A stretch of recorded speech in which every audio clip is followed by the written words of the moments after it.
Good evening and welcome, and thanks for joining us tonight at In the Trees with your host, Matt and Derek.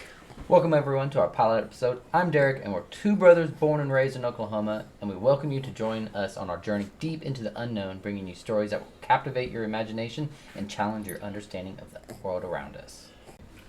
Today we're discussing the possibility of the existence of America's most infamous and legendary cryptid, Bigfoot.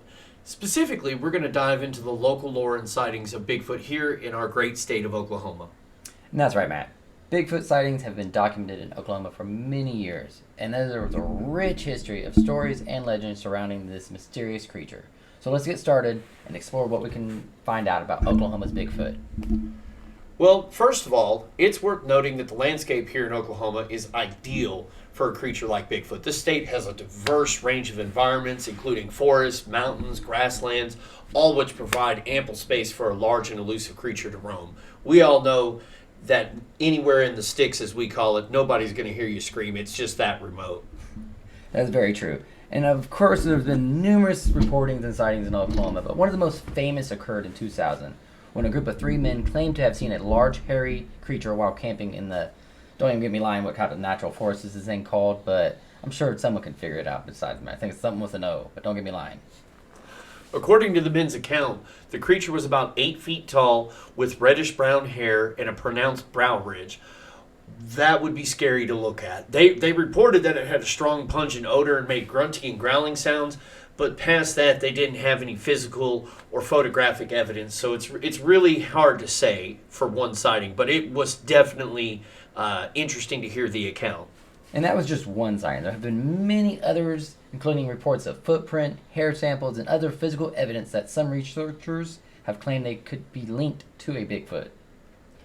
That's right. In fact, in 2015, a group of researchers claimed that they had not only found evidence of Bigfoot in that same mountain range that you were talking about, that not butchering that, but not only did they find footprints and other traces, they supposedly had the DNA ran and came up to an unknown origin from its sample. So it was really compelling information, based on a scientific aspect of the, investigation.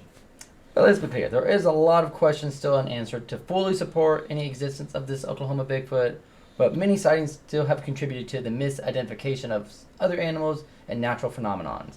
And some may have even hoax or exaggerations of stories, which, everybody has that, this fish was this big, but then it ends up being this big, and then it was actually probably only this big, but And that's a fair point, Derek. It's important to approach this and any topic with a healthy dose of skepticism and critical thinking. But at the same time, it is awfully hard to deny all the eyewitness accounts and testimony from people that have nothing to gain in such a subject, or exposing themselves and saying to the public that they had actually seen something like this, because it's only going to make you look kind of, a little bit off to most people. You said you saw Bigfoot. Okay, we all have those ants that, we all take a, grain of salt from what they say. Oh yeah, absolutely. It's worth noting, and especially being in Oklahoma, there's a lot of native tribes that have their own kind of mythological stories, from the Cherokees, Choctaw, the Creek, and they kind of have their own Bigfoot-like story, similar to the Bigfoot.